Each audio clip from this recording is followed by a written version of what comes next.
यहां से ये दोनों जीरो 100 कॉमन लेके हम यहां भेज देते हैं। कोई प्रॉब्लम? बोलो नहीं। ठीक है, अब यहां से कितना हो जाएगा आपको भी सर? ये हो जाएगा 16x प्लस ये हो जाएगा 10 दूनी 20, 2 लाख। जीरो गिन लेना, बराबर है ना सब? 4 और 1 5, ठीक है। Minus 20x equal to 1,75,000। अब क्या करना है बेटा? 16x प्लस का 20x माइनस का, तो माइनस का 4x बचेगा। ये माइनस का 4x इधर जाएगा तो कैसा हो जाएगा? प्लस का 4x हो जाएगा। और ये 1,75,000 को इधर लाओगे माइनस का हो जाएगा, बचेगा कितना? 25,000 रुपए। कितना बचा? 25,000।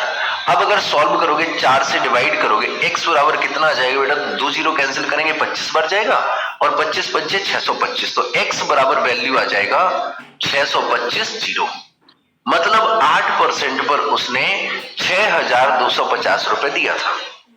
तो 10% पर कितना दिया उसने? तो आप कहेंगे सर 10% पर 10,000 में से अगर इसे हम घटा देंगे तो हमारे पास बचेगा 3,750 रुपए। हो गया, दोनों का हिस्सा फाइंड कर लिया। ये हो गया आपके पास बेसिक पैटर्न, बेसिक तरीका। अब आ जाते हैं एलिगेशन पे। जब हम पहले ही फाइंड कर चुके कि एलिगेशन लगेगा इसमें, तो एलिगेशन ट्राई कर लेते हैं। एलिगेशन लगाने के दो तरीके हैं। कौन कौन से तरीके हैं उन पे बात करेंगे।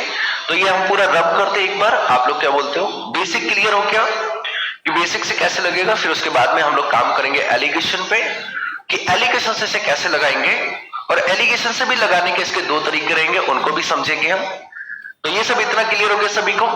तो फिर ये सब हम रब करते हैं और फिर दोबारा से इसको सॉल्व करना स्टार्ट करते हैं।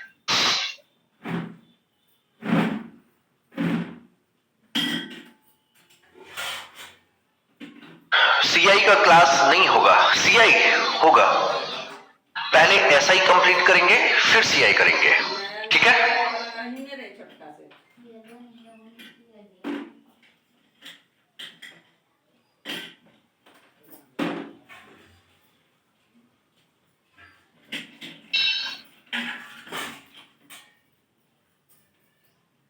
चलिए भाई,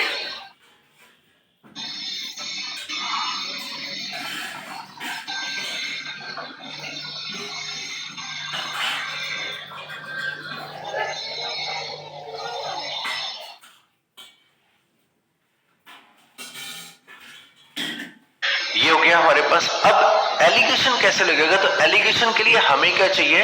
हमारे पास देखो, एलिगेशन दो तरीके से लगेगा। एक लगेगा रेट ऑफ इंटरेस्ट से,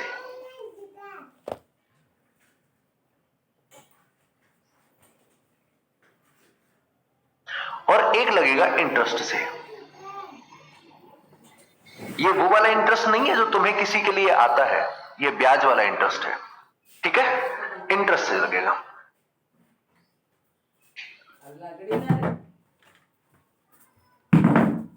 राघव, डिफरेंट अगर टाइम वगैरह दिया गया है तब फिर कैसे फाइंड करेंगे? वो भी हो जाएगा, इसके बाद देखेंगे उसे, ठीक है? अभी इसे देखते हैं कि जब टाइम सेम है। तो अब क्या रहा? अगर हम इंटरेस्ट से सॉल्व कर रहे हैं, रेट ऑफ इंटरेस्ट से सॉल्व कर रहे हैं, तो हमें चाहिए क्या कि हमारे पास पता है कि हमें एक इंटरेस्ट हमारा है 8% का और एक इंटरेस्ट है हमारा 10% का। ये वाला इंटरेस्ट कहां है मालूम है? नहीं मालूम है। डिफरेंस किस रेशियो में होगा वो भी नहीं मालूम। पैसा किस रेशियो में बटेगा वो भी नहीं मालूम, कुछ भी नहीं मालूम है। तो अब क्या करेंगे? ठीक है,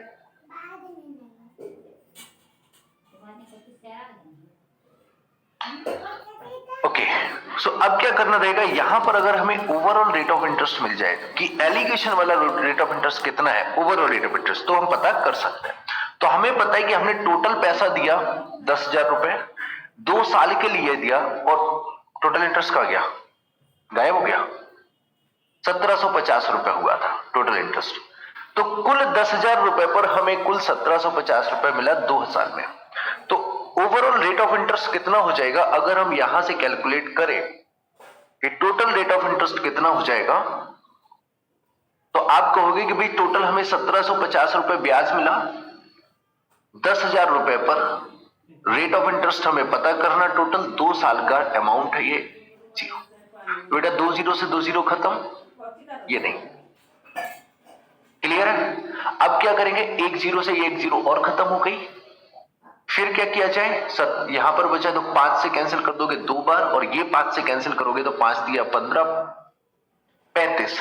that means R equal to आ जाएगा 35/4%। चाहो तो डेसिमल में कर लेना, नहीं तो ऐसा भी सही है। ओवरऑल रेट ऑफ इंटरेस्ट हमारे पास आ गया 35/4%। तो वो हम यहां पर लिखेंगे 35/4%। अच्छा, एलिगेशन का एक रूल, हम दो रूल हमने आपको सिखाई है। पहली चीज क्या सिखाई है कि ये तीनों चीज सेम फॉर्मेट में होनी चाहिए। तो आपको भी पता है 8% क्या है, रेट ऑफ इंटरेस्ट है, रेट ऑफ इंटरेस्ट है और रेट ऑफ इंटरेस्ट है। दूसरा रूल क्या सिखाया है कि ये वैल्यू एक से बड़ी होगी और एक से छोटी होगी, दोनों चीजें सही है। क्लियर चल रहा है हमारा सब कुछ काम। अब क्या करेंगे, इन दोनों का डिफरेंस निकालेंगे। तो बेटा एलसीएम ले लोगे तो 40 माइनस 35 कितना बचेगा, 5। डिनोमिनेटर 4 रखने की जरूरत है नहीं, क्योंकि दोनों जगह पे डिनोमिनेटर 4 ही आएगा तो वो कट जाएगा। बाकी अगर आप चाहो तो रख सकते हो कि 5/4 आएगा डिफरेंस, यहां से डिफरेंस आएगा 3/4।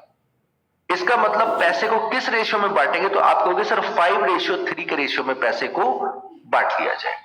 पैसे को किस रेशियो में बांटा जाए, 5:3 के रेशियो में बांट लिया जाए।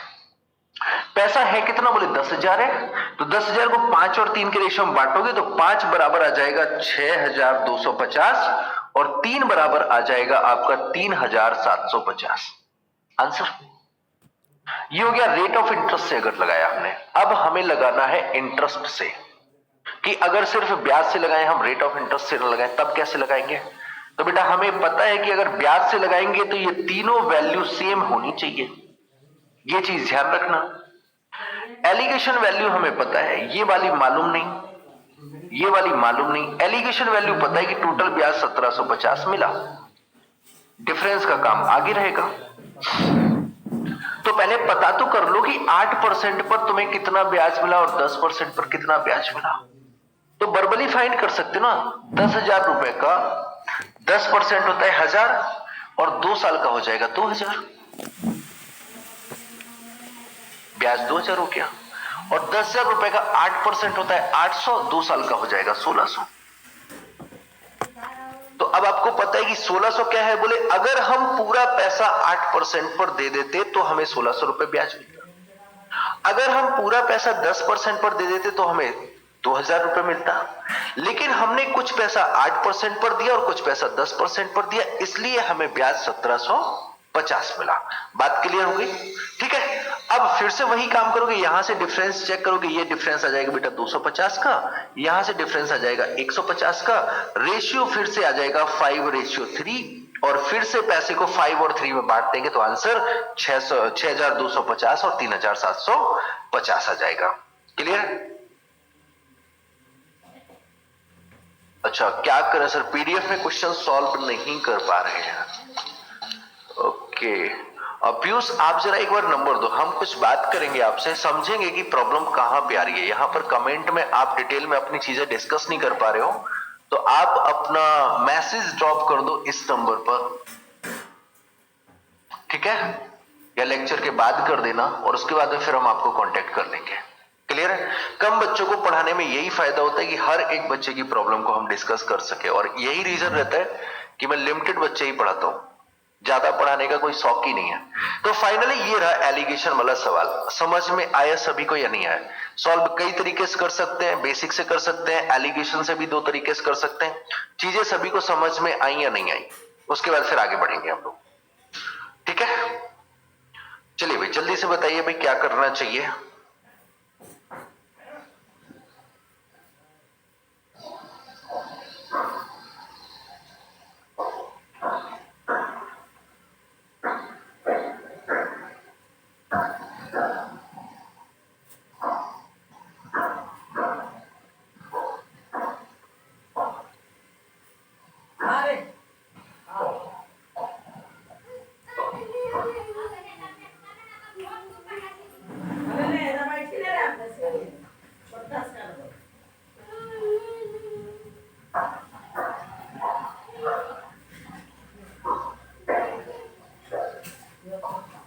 लास्ट वाला मस्त था।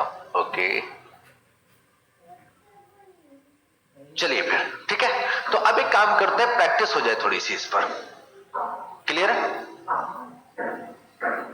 ये रब कर रहे हैं और फिर उसके बाद में अगला एक क्वेश्चन कर रहे हैं, उस पर प्रैक्टिस करेंगे। उसके बाद में इंस्टॉलमेंट सीखेंगे, क्योंकि इंस्टॉलमेंट अपने आप में बहुत इंपॉर्टेंट टॉपिक है और हम लोगों ने इसका सिर्फ एक तरीका रट के रखा हुआ है। तो हमें लगता है कि इंस्टॉलमेंट बड़ा सरल है और इजीली हो जाएगा, है ना?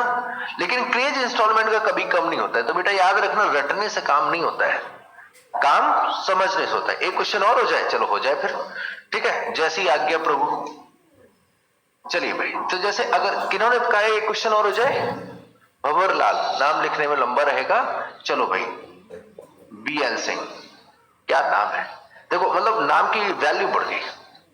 तो BL ने क्या किया कि भाई इन्होंने पैसा कुछ उधार दिया, इनके पास पैसा कुछ ज्यादा था तो इन्होंने ज्यादा मात्रा में उधार दे दिया।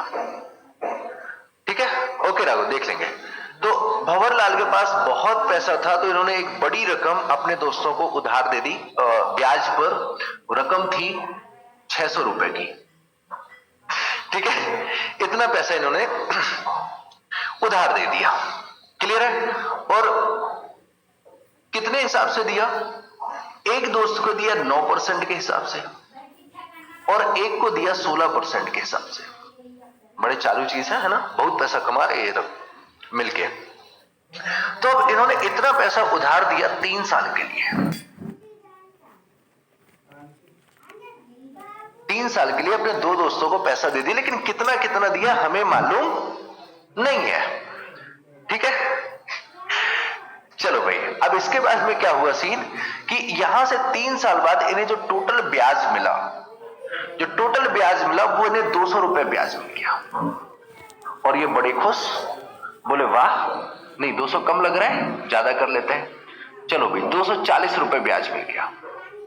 3 साल का इन्हें टोटल जो ब्याज मिला है, इंटरेस्ट,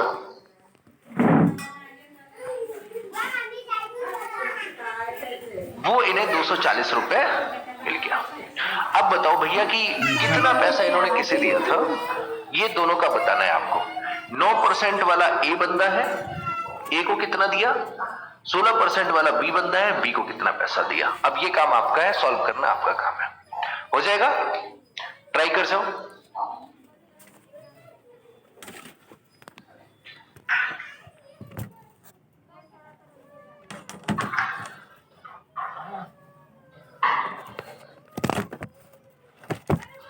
चलिए भाई, सौरभ, केशव को पैसे चाहिए। मेरे भाई पहले रेट ऑफ इंटरेस्ट देखो उसका कि कितना ब्याज ले रहा है ना? ब्याज भी तो देखो कितना ले रहा है। चाहिए पैसा?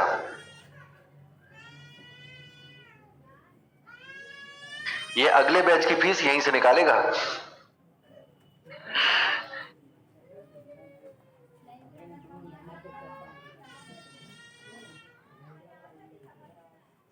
चलो भाई, बड़ा टाइम लग रहा है आंसर में, जल्दी करो, है ना? इतना लेट कौन करता है भाई?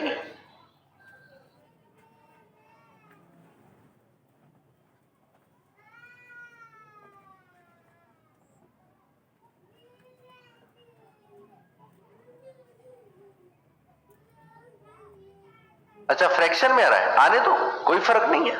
सवाल भी तो अपनी मर्जी से यार बोल दिया था, आएगा फ्रैक्शन में, क्या दिक्कत है? आने दो।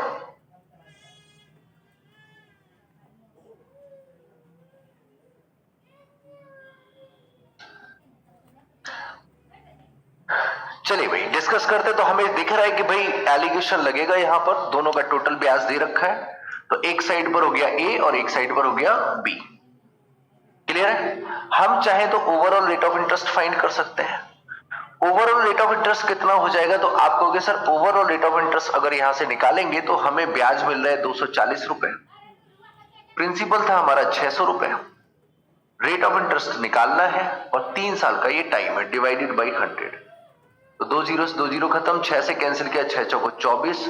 तो रेट ऑफ इंटरेस्ट आ गया हमारा 40/3%। ठीक है, अब हमें क्या करना है? ए को दिया है हमने 9% पर पैसा, बी को दिया है हमने 16% पर पैसा, और ओवरऑल हमें पैसा मिल रहा है 40/3% पर। तो डिफरेंस कैलकुलेट करोगे 16 दिया 48 में से 40 गया 8, 9 दिया 27, 40 में से 27 गया 13। तो जो पैसा मिल रहा है वो किस हिसाब से मिल रहा है? बोले 8:13 के हिसाब से बांटा जाएगा। तो ए को कितना पैसा दिया आपने? बोले सर 8 यूनिट। कितने में से? 13 और 8 21 में से, इंटू 600।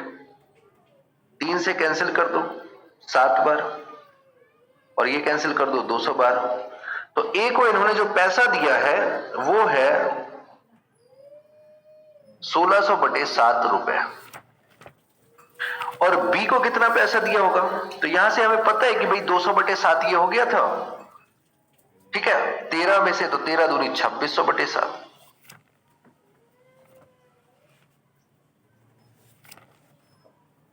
ये बी को पैसा दे दिया 1600/7, 2600/7। करेक्ट है? सभी का आ गया डन, ठीक है। अच्छा, सौरभ का आंसर आ रहा है, बोले सर 14,400/63। 9 से कैंसिल कर दो बेटा, आंसर यही आ जाएगा आपका, ठीक है। 9 से कैंसिल करोगे आंसर यही आ जाएगा। अच्छा, क्या इसे हम इंटरेस्ट के हिसाब से कर सकते हैं? कर सकते हैं। 9% के हिसाब से 600 रुपए का ब्याज कितना हो गया? 9 × 54 रुपए हो गया 1 साल का। 3 साल का कितना हो जाएगा? तो 54 × 3 हो जाएगा 162 रुपए। कैलकुलेशन देख लेना, मेरी थोड़ी गड़बड़ हो सकती है। तो 162 रुपए ए देगा अगर पूरा पैसा ए को दे दिया जाए, और अगर पूरा पैसा बी को दे दिया जाए तो 16 × 6 96 रुपए हो जाएगा, और 96 × 3 ये हो जाएगा आपका 288 रुपए। 288 रुपए बी से मिलेगा अगर पूरा पैसा बी को देते। लेकिन हुआ क्या कि कुछ पैसा ए को दिया, कुछ पैसा बी को दिया, इसलिए हमें ब्याज मिला है 240 रुपए। डिफरेंस कितना आ जाएगा बेटा? यहां से 48 ये हो जाएगा, यहां से 40 यहां से, और 40 यहां से, 78 रुपए यहां से आ जाएगा। किसी से कटेगा? 6 से कैंसिल कर देंगे, 8:13। फिर से वही कहानी, रेशियो आ गया आपका 8:13। बाकी पुरानी वाली कहानी सेम है। तो आंसर सभी का आ चुका है, कोई प्रॉब्लम? अच्छा, आपने इंटरेस्ट से किया, ओके डन, चलिए ठीक है। 8/11 कैसे होगा आशुतोष? 8/11 कैसे होगा? 8 और 13 21 होता है ना, तो 8/21 होगा। 21 में से 8 हिस्सा ए को मिला है, और 21 में से 13 हिस्सा बी को मिला है। क्लियर है? चलिए भाई आगे देखा जाए। अब आगे बढ़ेंगे तो इस तरीके से एलिगेशन वाले क्वेश्चन हो जाएंगे।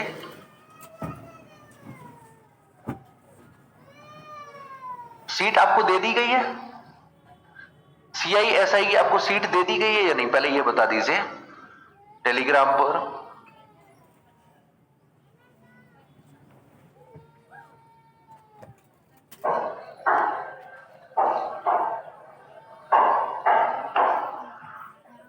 ओके, अब हम लोग बात करते हैं इंस्टॉलमेंट, किस्त।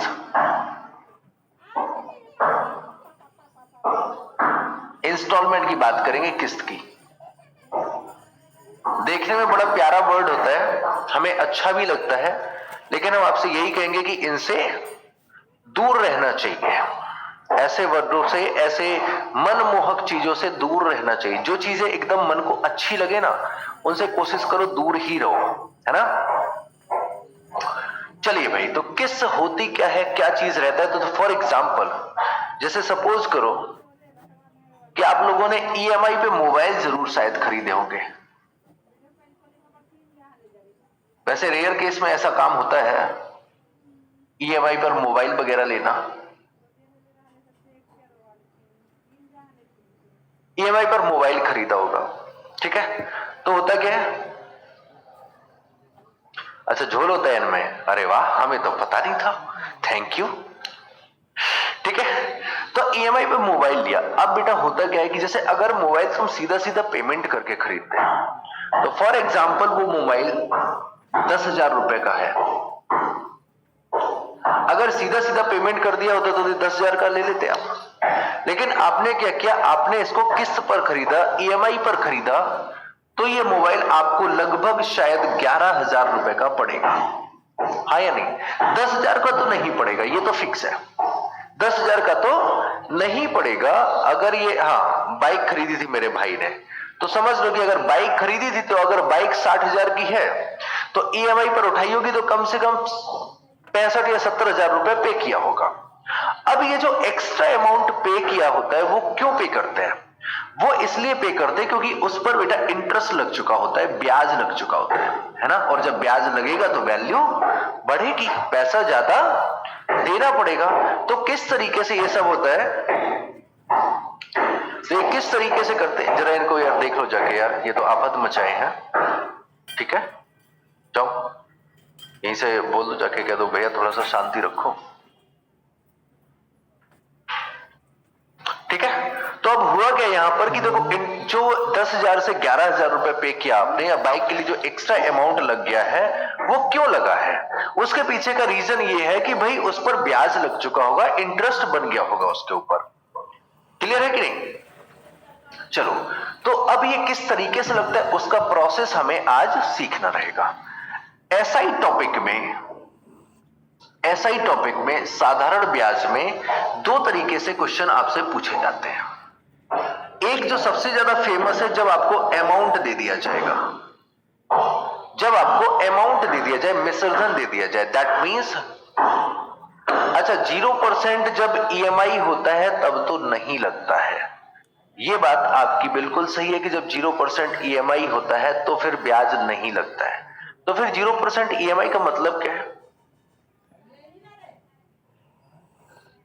अच्छा, नो कॉस्ट ईएमआई आता है, उसके बारे में भी जरूर बताएंगे। चलो ठीक है। अच्छा, इतना तो समझ गए होगे कि भले ही 0% ईएमआई है, कुछ तो गड़बड़ होता होगा ना, मन में ऐसी फीलिंग आती है या नहीं? पहले ये बताओ कि अगर वहां पर लिखा हुआ है कि 0% ईएमआई, फिर भी कुछ ना कुछ तो लगता है ना कि कुछ ना कुछ तो होगा इसमें, हाँ या ना?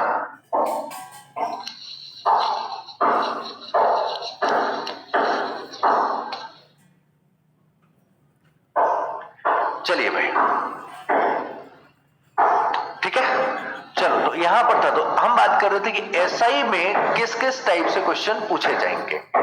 एसआई में किस किस टाइप से क्वेश्चन पूछे जाएंगे? तो आपको एक बार तो क्वेश्चन तब पूछा जाएगा जब आपको अमाउंट दिया जाएगा, या फिर क्वेश्चन पूछा जाएगा जब आपको क्वेश्चन में प्रिंसिपल दिया जाएगा, मतलब मूलधन दिया जाएगा या फिर मिश्रधन दिया जाएगा।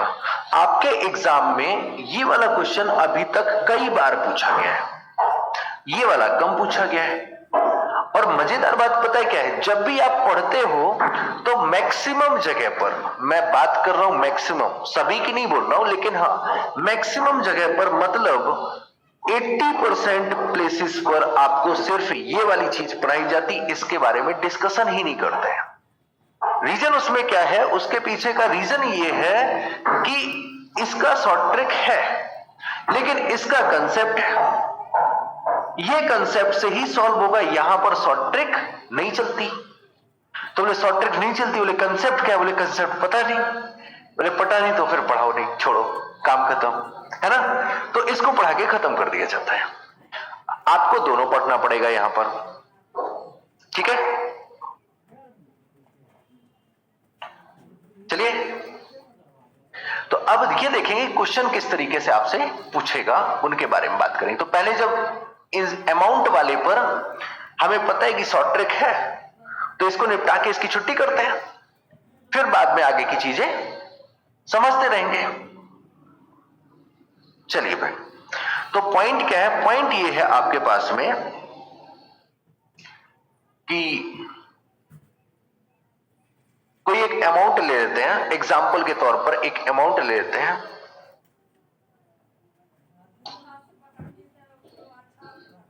कि देय राशि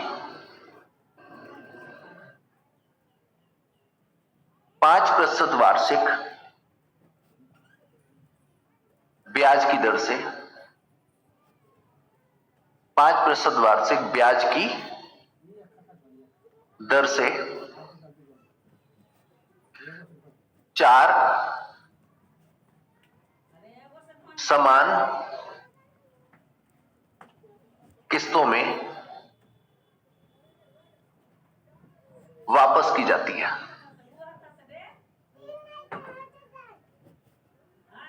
वापस की जाती है, ठीक है? 4 समान वार्षिक किस्तों में, यहां पर वार्षिक और लिख लेना। 4 समान वार्षिक किस्तों में वापस की जाती है। प्रत्येक किस्त का मान बताइए। प्रत्येक किस्त का मान बताइए। राशि जरा एक बार देख लेता हूं मैं। 5, 10,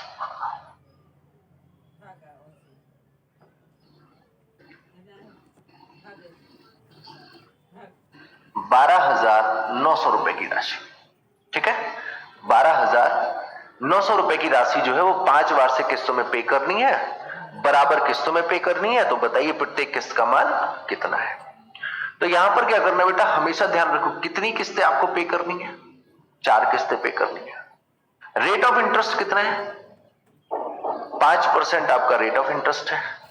और अमाउंट कितना है? 12,900। अब मुद्दा यह आया, बोले सर जी कैसे पता कि ये अमाउंट है, क्या पता ये प्रिंसिपल हो।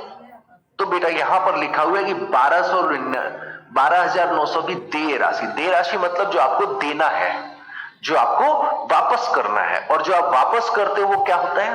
वो होता है प्रिंसिपल प्लस इंटरेस्ट, वो होता है अमाउंट। तो जब देने वाली राशि होगी तो वो 12,900 रुपए होगी। क्लियर है बात, समझ में? तो इस तरीके का आपका ये अमाउंट से रिलेटेड क्वेश्चन रहेगा। हमें करना क्या रहेगा, ध्यान रखो कि पहली किस्त हमेशा कितनी रहेगी, ये हो गया 100 रुपए की किस्त रहेगी। ठीक है, अच्छा फिर हमें क्या करना है, हर साल का इंटरेस्ट उस पर ऐड करना है, हर साल का ब्याज उस पर ऐड करना है। तो 5% के हिसाब से कितना हो जाएगा, सीधा सीधा रेट ऑफ इंटरेस्ट ऐड करते जाएंगे। तो 105 रुपए की किस्त हो गई, फिर अगली किस्त 110 रुपए की होगी, फिर अगली किस्त 115। जितनी भी किस्तें हैं देख लेंगे, 20 किस्तें हैं तो 15, 20, 25, 30, 35, 40, 145 बढ़ाते ऐसे चले जाएंगे। क्लियर है? तो इस तरीके से ये हमने किस्तें बना लेना है। अच्छा, जो आखिरी किस्त, ये सबसे बड़ी जो किस्त आती है वो पहली किस्त होती है, फिर दूसरी किस्त होगी, तीसरी किस्त होगी और ये चौथी किस्त होगी। ये चारों किस्तों का अमाउंट हो गया। मतलब पहली बार में आपको 115 रुपए देना होगा, दूसरी बार में 110 रुपए, तीसरी बार में 105 रुपए और चौथी बार में 100 रुपए देके आपका पूरा पैसा बट जाएगा। आपके हिसाब से आपने कितना पैसा दिया यहां पर? आप कहोगे सर हमारे हिसाब से हमने दिया यहां पर 430 रुपए, लेकिन क्वेश्चन कह रहा है कि तुम्हें पे करना था 12,900 रुपए। तो एक बराबर यहां से बेटा हो जाएगा, एक जीरो से एक जीरो खत्म हो जाएगा, 43 से कैंसिल करेंगे 30 के। अगर एक बराबर 30 के हो गया तो बेटा किस्त होती है हमारी 100 रुपए की, 100 बराबर हो जाएगा 3,000 रुपए। तो इसका मतलब पहली किस्त हो जाएगी हमारी 3,000 रुपए की, 100 बराबर 3,000 रुपए की। अब आपके दिमाग में कीड़ा काटा होगा, है ना? कीड़ा इसलिए काटा होगा कि सर जी यहां पर एक वर्ड लिखा था। कौन सा वर्ड लिखा था? समान किस्तें। आप यहां पर 12,000 रुपए दे रहे हो, सॉरी 100 रुपए, 3,000 रुपए दे रहे हो। यहां पर आप कितना पे कर रहे हो? यहां पर आप 3,000, कितना 30 है ना, तो 1,500, 3,150 रुपए दोगे। यहां पर 3,300 रुपए दोगे, यहां पर 3,450 रुपए दोगे। तो फिर ये बराबर कैसे? क्वेश्चन ने तो ये कहा कि बराबर है। हाँ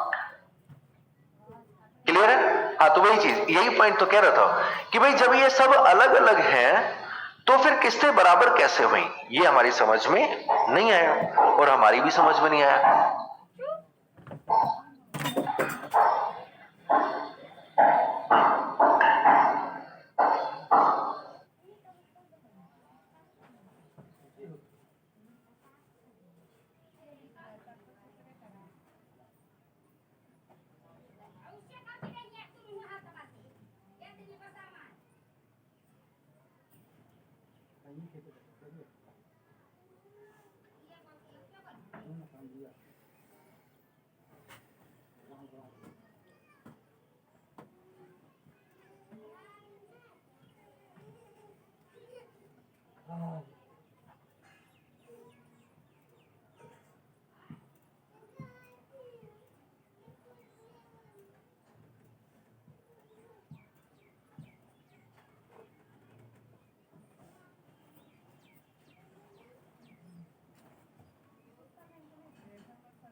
माइक ऑन कर दो।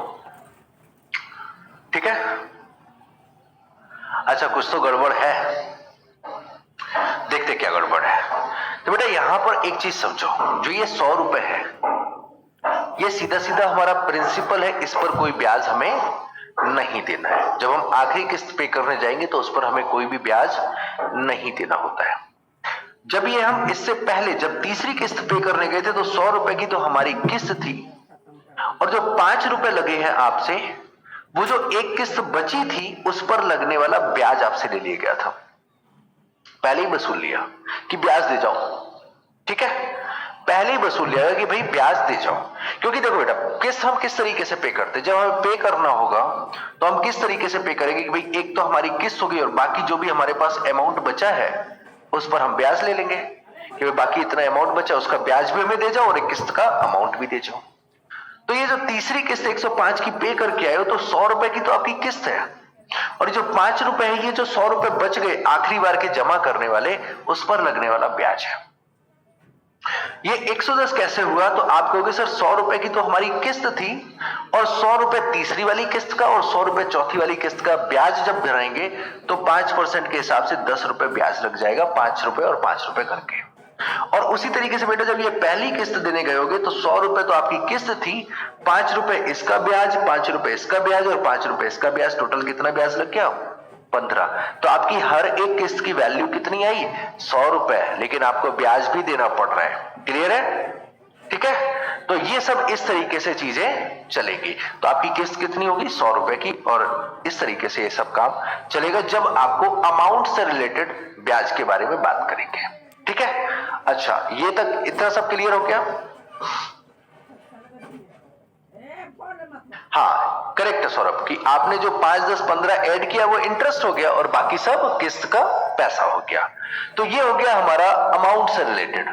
अब हम लोग बात करेंगे प्रिंसिपल से रिलेटेड पर, और जब दोनों चीजें सीख लेंगे उसके बाद मिक्स की प्रैक्टिस करेंगे, जिससे हमें यह पता रहे कि कहां पर हमें अमाउंट वाला प्रोसेस लगाना है और किस सवाल में हमें प्रिंसिपल वाला प्रोसेस लगाना है।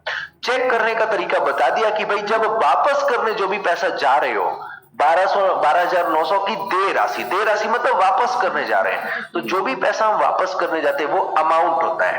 क्लियर है कि नहीं? ठीक है, अब अच्छा मूलधन वाला पैसा कैसे होगा? मूलधन वाला पैसा प्रिंसिपल वाला क्वेश्चन किस तरीके से आएगा उसके बारे में देखते हैं अभी।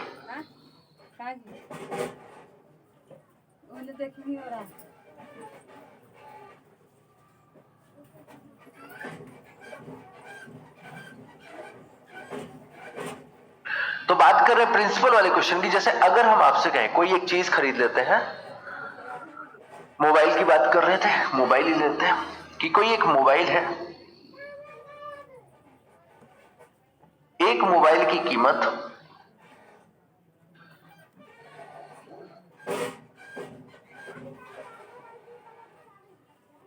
10,000 रुपए है। एक मोबाइल की कीमत कितनी है 10,000 रुपए है। ठीक है, लेकिन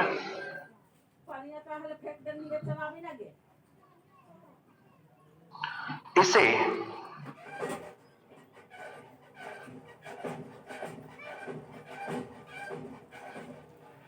₹4,000 कैश, डाउन पेमेंट मान सकते, जो भी बोलना चाहो, 4,000 रुपए कैश, और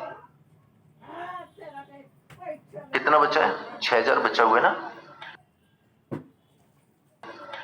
और 1,600 रुपए की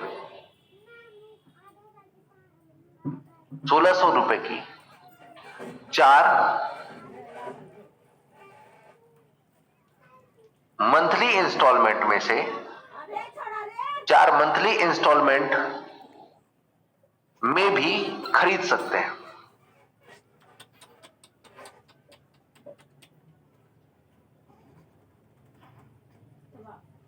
ठीक है, तो ब्याज की दर बताइए कि जो इंस्टॉलमेंट पर ब्याज लग रहा है उसका रेट ऑफ इंटरेस्ट क्या है, ब्याज की दर बताइए। अब देखो बेटा यह पता है आपको कि 10,000 रुपए क्या था, क्या ये अमाउंट था? नहीं, ये अमाउंट नहीं था। हाँ, वन मोर प्रॉब्लम अभी करवाएंगे, पहले प्रिंसिपल वाला समझा लेते हैं, उसके बाद फिर दोनों की प्रैक्टिस कराएंगे साथ में, है ना, तो आप डिफरेंस समझ सको। 10,000 रुपए क्या था? ये प्रिंसिपल अमाउंट था जो आपको सीधा सीधा उसे देना था। इस 10,000 पर कोई ब्याज है? नहीं है, हाँ या ना? इस 10,000 रुपए पर कोई ब्याज है? नहीं है, ठीक है। फिर क्या हुआ?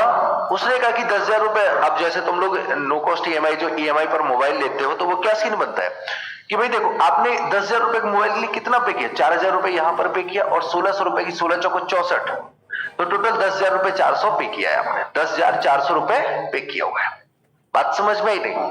तो वही चीज रही कि भाई ये 10,000 रुपए पर कोई भी ब्याज लगा है? नहीं लगा है। दैट मीन्स ये क्या? ये आपका है प्रिंसिपल, ये है आपका प्रिंसिपल, मूलधन है, ठीक है। अच्छा, फिर क्या हुआ कि आपने 4,000 रुपए कैश दे दिया। 4,000 रुपए कैश दे दिया, तो इनका हिसाब किताब तो खत्म। बाकी कितना बचा आपको? सर बाकी बचा है हमारे पास 6,000 रुपए। कितना बाकी है? 6,000 रुपए और बाकी है, जो हमने उससे कहा है कि ये हमसे आप किस्त में वापस ले लेना। बात समझ में आई, हाँ या ना? कि बाकी का बचा हुआ जो 6,000 रुपए, वो हम किस्त में पे करेंगे, थ्रू इंस्टॉलमेंट पे करेंगे।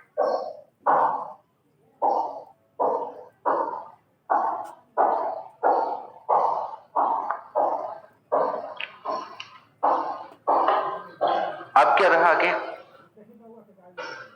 तो 6,000 को पे कैसे किया होगा ये समझो यार, कि 6,000 रुपए रहे होंगे,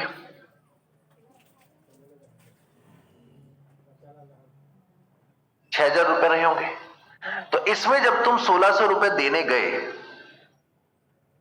जब 1,600 रुपए देने गए, तो कितना रुपया बाकी बचा आपको? सर अभी जब 6,000 में से 1,600 देने गए, तो हमारे पास 4,600 रुपया बाकी बचा है। नहीं सॉरी, 4,400, 4,400 रुपए बाकी बचा था। इस 4,400 पर ब्याज लगेगा, हाँ या ना?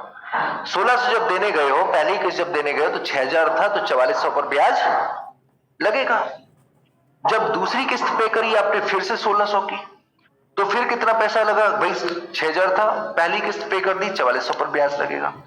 फिर से आपने 1,600 पे कर दिया, अब कितने पर ब्याज लगेगा? तो 1,600 पे कर दिया, तो दूसरी साल कितने पर ब्याज लगेगा? तो आप कह सकते हो कि दूसरी साल लगेगा 2,800 पर ब्याज। क्लियर है? अच्छा, फिर तीसरी बार कितने पर ब्याज लगेगा? तो आप कहोगे सर तीसरी बार लगेगा 1,200 पर ब्याज। और चौथी बार क्या रहेगा? 1,200, और जो कुछ भी एक्स्ट्रा अमाउंट था सब कुछ हिसाब किताब करके खत्म करके आए कहानी है। तो हम पर ब्याज कितना कितना जुड़ गया, ये बस हमें देखना रहेगा। कितना ब्याज लग गया हम पे? आप कहोगे सर 4,400 पर ब्याज लगा, 2,800 पर ब्याज लगा, और 2,000 रुपए पर। एक मिनट, आते हैं हम लाइन पर। आप लोग तब तक क्वेश्चन देखो।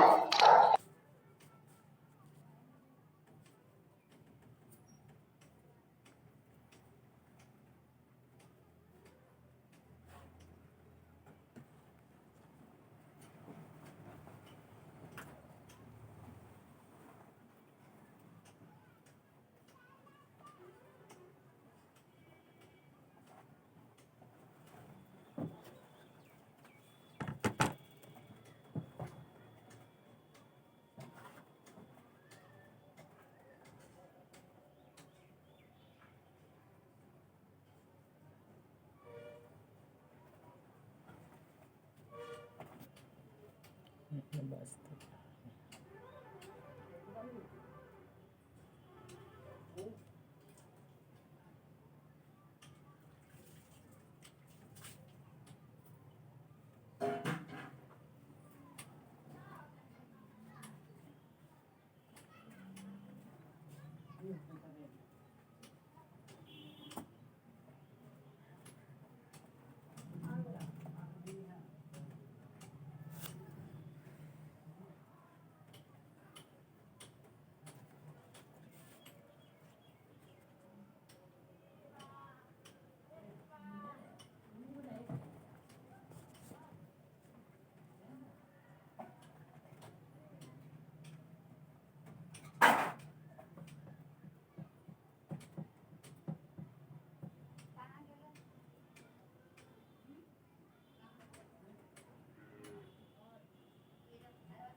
ओके, सो अब ये देखते हैं कि भाई कितने पैसे पर ब्याज लग गया। तो हमें पता है कि भाई हमने 6,000 रुपए पर ब्याज भरा है। जब हम पहली किस्त पे करने गए तो हमने जो भी पैसा दिया तो उसमें 6,000 वाले पर भी ब्याज लग गया था।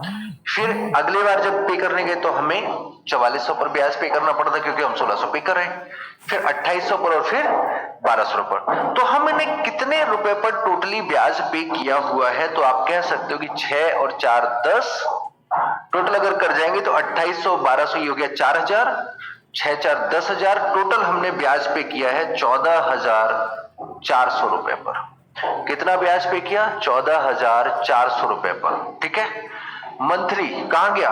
मंथली इंस्टॉलमेंट है, तो हमारे पास जो रेट ऑफ इंटरेस्ट निकल के है वो कैसा आएगा? Monthly instalment. और इतने रुपए पर 14,400 रुपए पर हमने ओवरऑल ब्याज पे किया कितना है समझने की कोशिश करना।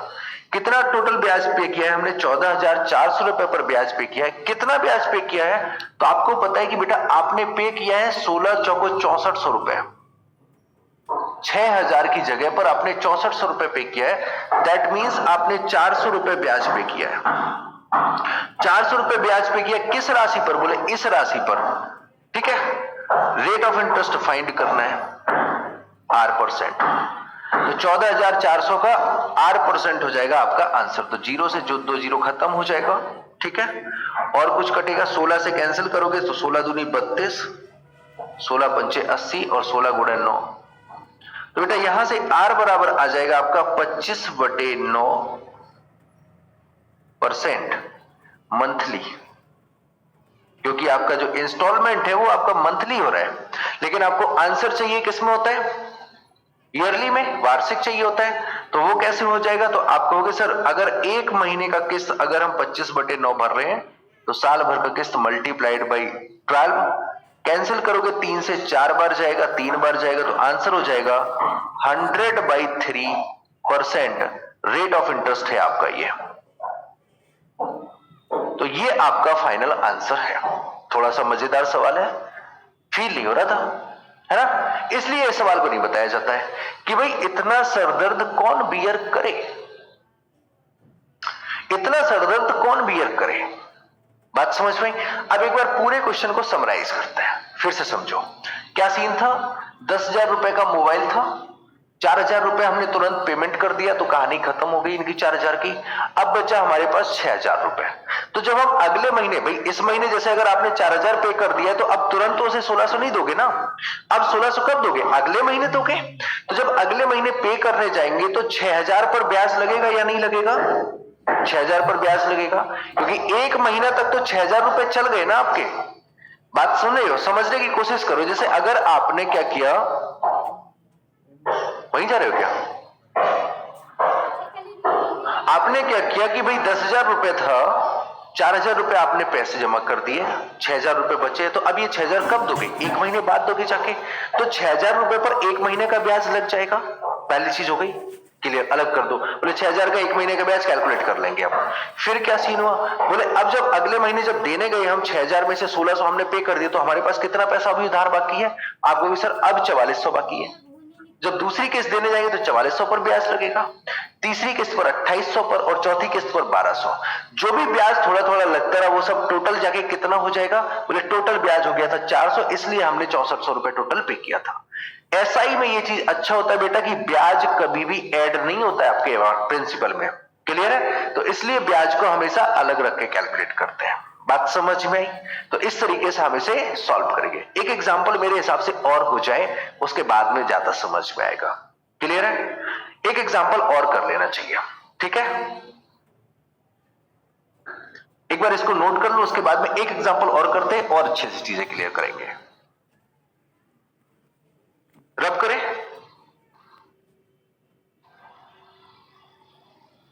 ठीक है, रब करते हैं ऐसे।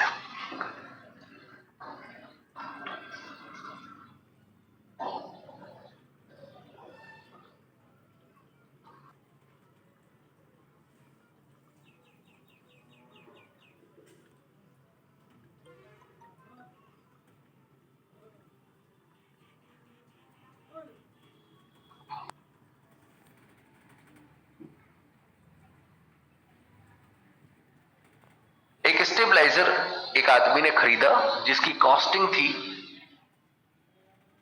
2400 रुपए, है ना। ये वर्ड कैसे याद आते हैं कि भाई जैसे हमने देखा सामने कुछ दिख गया उसी की वैल्यू रख देते हैं, ठीक है। स्टेबलाइजर थोड़ा सा खतरनाक लग रहा है। यूपीएस, एक यूपीएस की कीमत कितना है? 2400 रुपए है, लेकिन तुम्हारे पास 2400 है नहीं, तो दुकानदार बोला कि आप एक काम करो, आप 1000 रुपए कैश पेमेंट कर दो, ठीक है, और बचा हुआ जो भी अमाउंट है वो 800 रुपए की 2 किस्त में पे कर दो। 2400 रुपए का यूपीएस था, ठीक है, 2400 रुपए का यूपीएस था, क्लियर है। फिर क्या हुआ, 1000 रुपए तुरंत कैश पेमेंट करवा लिया उसने और कहा कि 800 रुपए की 2 किस्त में जमा कर देना। तो 800 1600 इधर पे और 1000 इधर पे, मतलब 2400 रुपए का यूपीएस उसे कितने का पड़ा? 2600 रुपए का पड़ा। 200 रुपए उस पर ब्याज लग गया, क्लियर है। अनुज बोल रहे कि लास्ट में तो उसने 18,400 रुपए दिए। नहीं बेटा, उसने 18,400 रुपए नहीं दिए, उसने 14,400 पर ब्याज दिया, जबकि ब्याज थोड़ा सा एक्स्ट्रा ही लग गया। इसीलिए बोलता हूं ईएमआई का चक्कर खराब होता है। उसने कितना पे किया था वहां पर? 1600 की 4 किस्तें करी थी पे, मतलब 6400 रुपए और 4000 सीधा दे के आया था, 10,400 रुपए पे किया था। क्लियर है अनुज? ठीक है। तो अब उसी तरीके से यहां पर देखेंगे कि भाई 2400 का यूपीएस था, उसने 1000 तुरंत दे दिया और 800 रुपए की 2 किस्तें दे दी, मतलब 1600। तो 1000 और 1600 2600 रुपए दिए। 2400 की जगह कितना पे किया?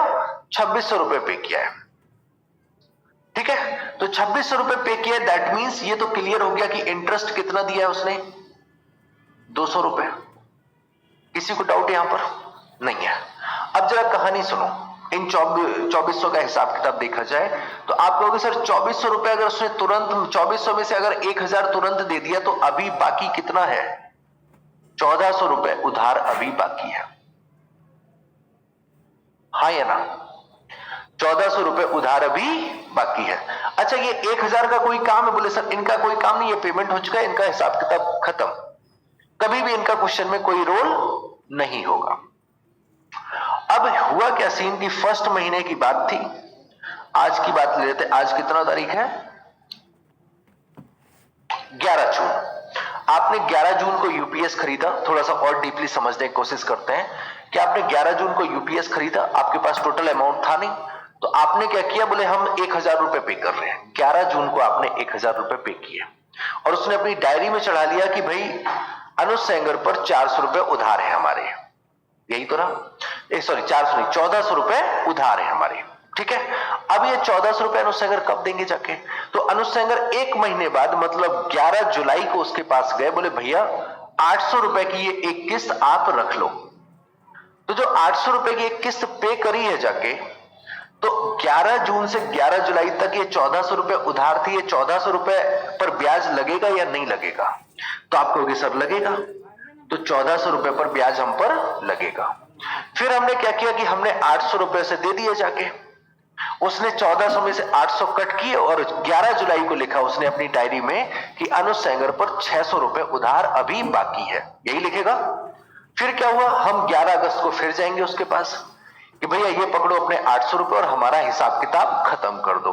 तो उन 600 रुपए पर भी ब्याज लगेगा, क्लियर है। तो अब 600 रुपए थे हमारे पास, हमने 200 क्यों दिए एक्स्ट्रा, 800 क्यों दिए? क्योंकि यहां का भी कुछ ब्याज होगा और यहां का भी कुछ ब्याज होगा, और यही सबका टोटल ब्याज ही तो 200 रुपए हम एक्स्ट्रा देके आए हैं। अब आपको पता है 1400 रुपए पर भी 1 महीने का ब्याज लगा है और 600 रुपए पर भी 1 महीने का ब्याज लगा है। तो अलग अलग कैलकुलेट करने की बजाय हम सीधा ये नहीं कह सकते कि 2000 रुपए पर 1 महीने का ब्याज लगेगा, हाँ या ना? अब बताओ, अब क्लियर हुआ सभी को या नहीं हुआ? अब तो डेट वाइज सुनाया है हमने, अब सभी को क्लियर हुआ या नहीं? ये 2000 कैसे आया और 1 महीने का ब्याज क्यों लग रहा है, ये चीज क्लियर हुई सभी को?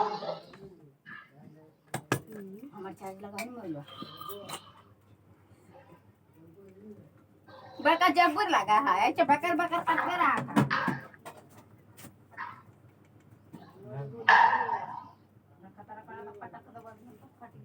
वैसे फरिया बाजू जा है डन, ठीक है। तो अब हम पे 2000 रुपए का ब्याज लगा 1 महीने का और हमने 200 रुपए पे किया। तो रेट ऑफ इंटरेस्ट कितना था, तो आप कहोगे सर 200 रुपए ब्याज पे किया आपने, 2000 रुपए पर रेट ऑफ इंटरेस्ट फाइंड करना है, 1 महीने की बात है। तो अगर महीने को साल बनाओगे तो 1/12 साल हो गया, वार्षिक दर यहीं से निकाल लेंगे, डिवाइड बाई 100। सॉल्व करोगे बेटा, 2 0 से 2 0 खत्म, 20 से 20 खत्म, आर बराबर आ जाएगा आपका 120% का ब्याज लगा आप पे। सोच लो कितना महंगा ब्याज लग रहा है, कितने का ब्याज लग रहा है आप पे, 120% का।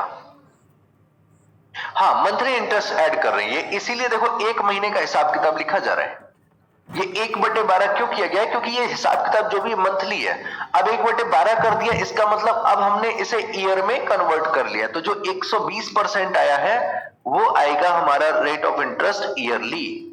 अगर हम मंथली की बात करें तो मंथली रेट ऑफ इंटरेस्ट कितना आएगा, 10% का। पॉइंट क्लियर हुआ सभी को? जो 10% आएगा वो मंथली इंटरेस्ट आएगा। लेकिन हमने कल एक चीज क्या बताई थी आपको, कि जो हमारा स्टैंडर्ड रेट ऑफ इंटरेस्ट होता है वो हमेशा हम वार्षिक में, ईयरली में कैलकुलेट करते हैं। तो आंसर कितना हो जाएगा, 120% वार्षिक, या फिर कहने को ये भी गलत नहीं है कि 10% मंथली। बात क्लियर हुई सभी को? हाँ या ना? अब ये बताओ कि अब अगर प्रिंसिपल से आपको इंस्टॉलमेंट वाले क्वेश्चन दिए जाए तो आप लोग कर पाएंगे या नहीं? सब लोग एक बार रिप्लाई करो कि अगर अब प्रिंसिपल से आपको क्वेश्चन दिए जाए इस तरीके से तो हो जाएंगे या नहीं?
ओके, चेक कर लेते हैं, फिर एक और क्वेश्चन दे दिया जाए, है ना? ये हटाओ, ये हटाओ, ये हटा देते हैं, ये हटा देते हैं, बाकी तो सब सेम ही रहेगा, है ना? मार्कर की फुल बचत,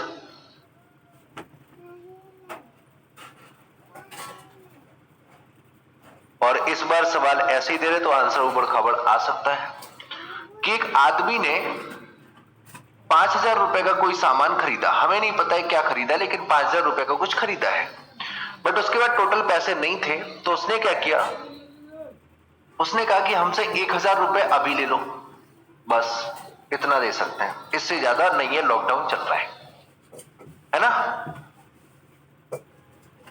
इससे एक आइडिया आया, हम लोग टॉपर्स क्लब की फीस में भी इंस्टॉलमेंट रख सकते हैं, लेकिन वो सीआई एसआई वाला नहीं रखेंगे, वो सीआई वाला रखेंगे। तो पहले सीआई वाला जब पढ़ा दूंगा उसके बाद में रखूंगा, ठीक है? तो सीन क्या हुआ कि 5000 रुपए की उसने कोई चीज खरीदी और उसने कहा कि हम 1000 रुपए डाउन पेमेंट मार रहे हैं, तुरंत ही कैश दे रहे हैं आपको, और 4 बचा है,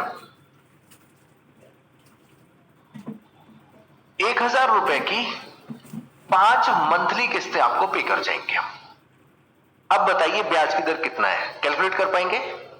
ठीक है, ब्याज की दर कितना है आप सॉल्व कर सकते हैं ना, सेम कंसेप्ट है, चलेगा?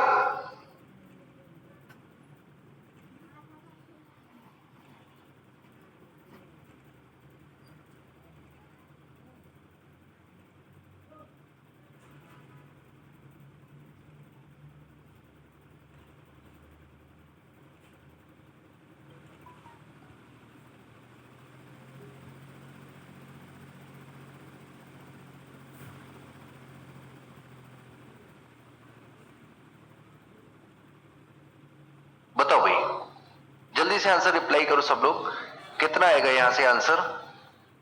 हम भी कैलकुलेट कर लें कितना आएगा।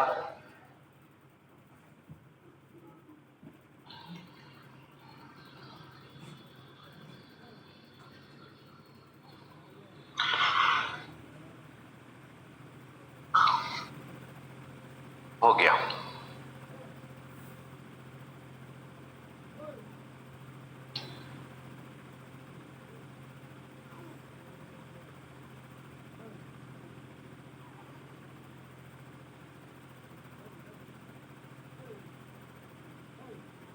अतुल, रितिका, राम सिंह, जूही, केशव, जल्दी बताओ बेटा कितना आंसर आएगा?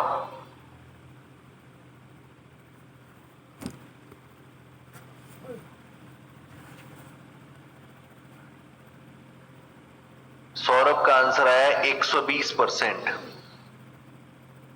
120। योगेंद्र, प्रिया 24%, डन। सृष्टि 24%, ठीक है। अभिषेक 24%, जूही 24%, योगेंद्र 120। क्या बात है, कॉन्फिडेंस लेवल दमदार है कि इतने 24 वाले आंसर आने के बाद भी अभी टिके हैं। केशव का खतरनाक आंसर अभी तक नहीं देखा गया ऐसा, 124%। भंवरलाल 120।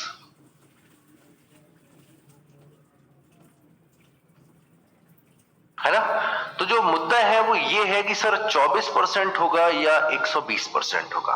पॉइंट समझदार है ना? राम सिंह 120%। चलो भाई समझने की कोशिश करते, तो ये इतना तो तुम सब लोगों ने सही किया है, ये हमें पता है। ये 24 और 120 में प्रॉब्लम क्यों है उसके लिए अभी डिस्कशन कर लेंगे। बाकी तुम लोगों ने कंसेप्ट एकदम परफेक्ट लगाया है, जो लगना चाहिए। बोले सर 5000 रुपए थे, 1000 डाउन पेमेंट कर दिया, तो अगले महीने जब पैसा देने जाएंगे तो हम पर 4000 रुपए पर ब्याज लगेगा बस। 1000 रुपए हम फिर दिया जाके, अगले महीने जब जाएंगे तो 3000 रुपए पर लगेगा। तीसरे महीने जब ब्याज देंगे तो 2000 रुपए पर ब्याज लगेगा। चौथे महीने देंगे तो 1000 रुपए पर ब्याज लगेगा। खत्म। पांचवें महीने जो हम देने जाएंगे 1000 रुपए का इंस्टॉलमेंट, वो एक्चुअल में होगा क्या? वो यार इन सभी काम का जो ब्याज बना है वो शायद देना होगा। तो पांचवें महीने हम पर कोई भी पैसे पर ब्याज नहीं लगेगा। ये रहा पूरे 5 महीने का हिसाब किताब। तो आप कहोगे सर टोटल 10,000 रुपए पर हम पर ब्याज लगा है। टोटल 10,000 रुपए पर हम पर ब्याज लगा। ब्याज लग कितना गया बेटा? तो 5%। 1000 रुपए की 5 किस्तें जमा करिए, 5000 रुपए और ये 1000, 6000 रुपए जमा करें। 5000 की चीज के लिए 6000 जमा किया है, इसका मतलब 1000 रुपए आप पर ब्याज लग गया। हाँ या ना? 1000 रुपए आप पर इंटरेस्ट लग गया। ये चीज रही आपके पास में, 1000 रुपए इंटरेस्ट लग गया। अच्छा, ये इंटरेस्ट लगा किस तरीके से? तो आपको पता है कि भाई पहले महीने 4000 रुपए पर ब्याज लगना था, दूसरे महीने 3000 रुपए पर ब्याज लगना था, तीसरे महीने 2000 पर, चौथे महीने यही तो लगेगा। ध्यान रखना बेटा, हमने क्या सिखाया था यहां पर कि 4000 रुपए पर 1 महीने का ब्याज लगना था, फिर 3000 रुपए पर 1 महीने का ब्याज लगना था, फिर 2000 रुपए पर 1 महीने का ब्याज लगना था, फिर 1000 रुपए पर 1 महीने का ब्याज लगेगा, और फिर 0 रुपए पर 1 महीने का ब्याज लगेगा। इसलिए हमने कहा सबको अलग अलग क्यों कैलकुलेट करें, हम सीधा कैलकुलेट कर लेते हैं कि 10,000 रुपए पर 1 महीने का ब्याज लगेगा। हाँ या ना? और 10,000 रुपए पर 1 महीने का ब्याज हम पर लगा है 1000 रुपए। ये बात सभी को समझ में आई या नहीं आई? 10,000 रुपए पर ब्याज लगेगा हम पे 1 महीने का, और वो 1 महीने का ब्याज हमसे लगा है 1000 रुपए। तो 1,000 रुपए ब्याज लग रहा है हम पे 10,000 रुपए पर। रेट ऑफ इंटरेस्ट फाइंड करना, एक महीने का ब्याज है तो साल में बनाएंगे तो 1/12 इंटू 100, तो 2 जीरो से 2 जीरो खत्म हुई, फिर से 2 जीरो से 2 जीरो खत्म हुई, तो R बराबर आ जाएगा यहां से 120% वार्षिक। अच्छा, आप लोग क्या कर गए हो, आप लोगों ने जिनका भी 24% है उन लोगों ने यहां पर 5 किस्तें हमने जमा करी हैं, 5 महीने की बात है, तो यहां पर 5 कर दिया है। ये गलती रही। 5 क्यों नहीं होगा बच्चा, उसके लिए हमने आपको बताया हुआ है कि भाई पहले महीने हम पर 4,000 रुपए पर ब्याज लगा था। अगर यहां पर तुमने 5 कर दिया ना, 5 कर दिया, तो इसका मतलब क्या होगा कि आप पर हर महीने 10,000 रुपए पर ब्याज लग रहा था और 5 महीने तक ब्याज लगा। क्या ऐसा है? हर महीने 10,000 रुपए पर ब्याज लग रहा था और 5 महीने तक चला? नहीं, आप पर पहले महीने 4,000 रुपए पर ब्याज लग रहा था, दूसरे महीने 3,000 रुपए पर ब्याज लग रहा था। क्लियर है? तो इस तरीके से टोटल आपका वहां तक पहुंचा है। तो 10,000 रुपए पर एक महीने का ब्याज लगेगा, ना कि 5 महीने का। तो आंसर 120% आपका करेक्ट है। तो जितने भी लोगों का गलत हुआ था, अब सभी को समझ में आ गया, हाँ या ना? क्लियर है सभी को? हाँ, हमें पता है सब लोग 5 से मल्टीप्लाई कर दिया, वो होना इंपॉर्टेंट है, जरूरी है। अगर नहीं करते ये गलती यहां पर, तो एग्जाम में कर देते जाके। यहां पर कर लिया, अच्छी बात है, हमें खुशी है। अब आगे नहीं करोगे। बाकी कंसेप्ट एकदम परफेक्ट लगाया, और इतना कितना चाहिए यार। ये कंसेप्ट ऐसा है, टीचर पढ़ाते नहीं है इसको कि भाई कौन इन सब चक्कर में फंसे। तुम स्टूडेंट लोग हो, तुम जब एक बार सिखाने में सब चीजें परफेक्ट तैयार कर रहे हो, तो यही सब चीजें तो है मजेदार चीजें, है ना? कि ऐसे अच्छा लगता है पढ़ाना हमें भी कि भाई कितना भी टफ कंसेप्ट सिखाए और लड़के सब सीख जाते हैं। कंसेप्ट एकदम परफेक्ट लगा, गलती कहां पे हुई? गलती वो जरूरी थी गलती होना। अगर गलती यहां पर नहीं करते तो एग्जाम में कर देते जाके, वो नुकसान बड़ा नुकसान होता है ना। यहां पे तो जब गलतियां कर रहे तो हम समझा रहे हैं, किसी दिन गुस्से में होंगे तो डांट भी देंगे, है क्या? अपने लोग तो है, सब डांट सुन लेंगे, कोई फर्क नहीं पड़ता है ना। तो ये सब चीजें रहेंगी, बट गलती कर ली, अच्छा किया, आगे से तो गलती नहीं होगी ना अब किसी से। तो अब आगे से जब भी सवाल लगाएंगे तो इस तरीके से हम लोग सॉल्व करेंगे। तो बेटा आज आपका जो आपका सिंपल इंटरेस्ट टॉपिक है एसआई, ये कंप्लीट हो चुका है। शायद 150 क्वेश्चन की सीट आपको दी गई है। सीट मिल गई आप लोगों को? जरा ये बताओ हमें। हाँ, तुम सब तेज हो, बहुत तेज हो। ओके, अच्छा ये बताओ, सीट मिल गई सभी को?